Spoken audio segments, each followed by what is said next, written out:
खबरों का सिलसिला आगे बढ़ाएं और आपको बताएं कि पीपल्स पार्टी ने मुश्किल तरीन वक्त में आज़ाद कश्मीर में इक़्तिदार संभाला। आम आदमी का एतमाद पीपल्स पार्टी पर है। आज़ाद कश्मीर में अवामी राज कायम हो चुका है।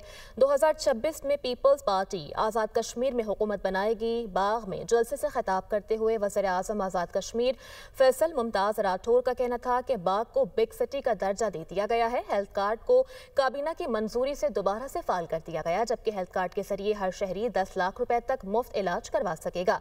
रियासती मामलात के हल में कोई कोताही नहीं बरती जाएगी। उनकी जानिब से कहा गया कि टीचिंग हॉस्पिटल के क़याम का ऐलान भी करता हूँ। मज़ीद कहा कि नौजवानों के लिए बाग में यूनिवर्सिटी कैंपस भी कायम किया जाएगा। खबरों का सिलसिला आगे बढ़ाएं और आपको बताएं कि पीपल्स पार्टी ने मुश्किल तरीन वक्त में आज़ाद कश्मीर में इक़्तिदार संभाला। आम आदमी का एतमाद पीपल्स पार्टी पर है। आज़ाद कश्मीर में अवामी राज कायम हो चुका है।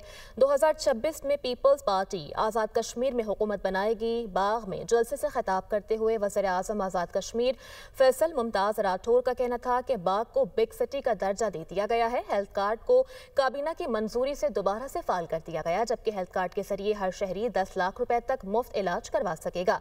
रियासती मामलात के हल में कोई कोताही नहीं बरती जाएगी। उनकी जानिब से कहा गया कि टीचिंग हॉस्पिटल के क़याम का ऐलान भी करता हूँ। मज़ीद कहा कि नौजवानों के लिए बाग में यूनिवर्सिटी कैंपस भी कायम किया जाएगा।